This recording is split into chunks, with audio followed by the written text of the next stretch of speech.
The kingdom of Zamora was the richest and most respected kingdom in the land. High mountains protected its borders, wide rivers watered its farms, and its people lived in peace under the wise rule of King Jabari and Queen Amina. Their only child, Princess Zuri, had grown into a brave, intelligent, and kind young woman whose beauty was admired far beyond the kingdom. Although many princes and wealthy warriors had asked for her hand in marriage, the princess refused every proposal because she believed that true strength came from courage, wisdom, and a good heart, not from riches or royal blood. As the king and queen grew older, they worried about who would one day protect both their daughter and the kingdom. After many days of discussion, King Jabari called a meeting of his royal council and announced a challenge unlike anything the kingdom had ever seen. Messengers beat giant drums in every village, declaring that in 30 days a grand competition would begin. Any unmarried man, whether a prince, a warrior, a hunter, or even a poor farmer, could compete. The man who proved himself the strongest, wisest, bravest, and most honorable would win the hand of Princess Zuri and become the future king. Unknown to everyone, a mysterious young man living in a distant village quietly heard the announcement, and his life was about to change forever. Far from the shining kingdom of Zamora, beyond the green hills and thick forests, lived a poor young man named Kofi. He stayed in a small mud house with his elderly grandmother, who had raised him since he was a little boy. Kofi owned no land, no cattle, and no fine clothes. Every day he worked hard cutting firewood, hunting small animals, and helping elderly villagers without asking for payment. Although he was poor, everyone who knew him respected his honesty, courage, and willingness to help others. Yet no one knew where he had truly come from, because his grandmother had always kept his past a secret.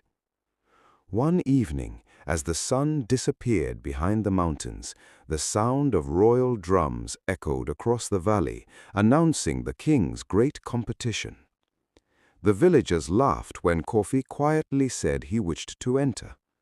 "A poor woodcutter cannot compete with princes and famous warriors," they mocked. Kofi remained silent, but his grandmother looked at him with worried eyes.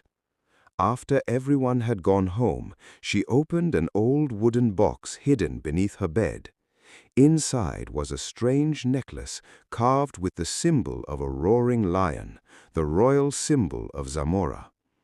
Holding it tightly, she whispered, "The time I feared has finally come." Before Kofi could ask what she meant, someone knocked 3 times on their door in the darkness. The mysterious visitor stepped inside Kofi's small home, and Grandmother Nala immediately recognized him. For a long moment, no one spoke as the fire quietly crackled in the corner of the room. The stranger revealed that he had made a promise many years ago to return when the time was right. He accepted the ancient lion-shaped necklace from Grandmother Nala, examined it carefully, and then placed it into Kofi's hands. Although Kofi begged to know the truth about the necklace and his past, the stranger simply told him that some secrets must remain hidden until the right moment.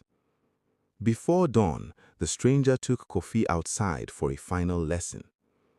Instead of teaching him to fight with power alone, he showed him that patience, self-control, and a clear mind could defeat even the strongest opponent.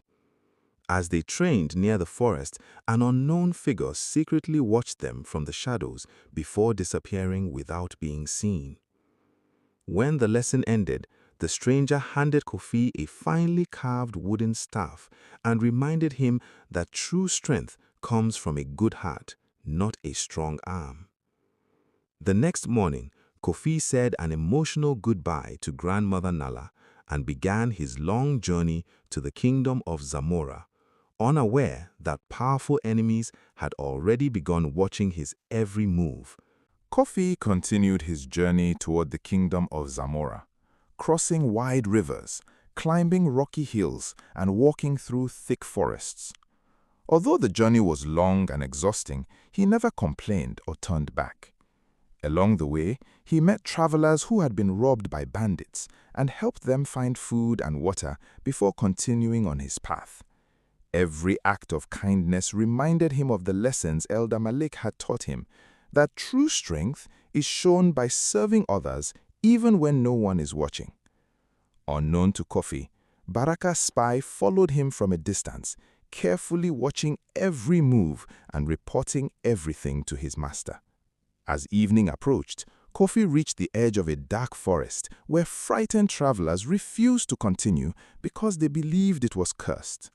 Suddenly, desperate cries for help echoed through the trees.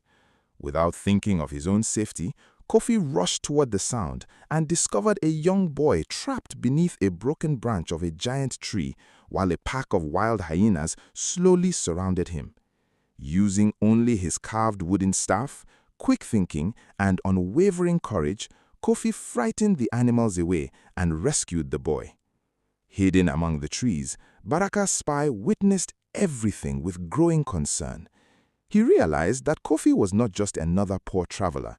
He was someone who could become a serious threat in the king's great competition. After several days of traveling, Kofi finally arrived at the magnificent kingdom of Zamora. The towering palace, crowded marketplaces, and beautifully decorated streets were unlike anything he had ever seen. Thousands of warriors, hunters, princes, blacksmiths, and farmers had gathered from every corner of the land to compete for Princess Zuri's hand in marriage. As Kofi walked through the city gates wearing his simple clothes and carrying only his carved wooden staff, many competitors laughed at him, believing a poor traveler had no chance of defeating the kingdom's greatest champions. Among the crowd stood Baraka, whose confident smile quickly turned into a cold stare when he recognized Kofi from his spy's description. The following morning, the royal arena was filled with cheering spectators as King Jabari, Queen Amina, and Princess Zuri took their places on the grand royal platform.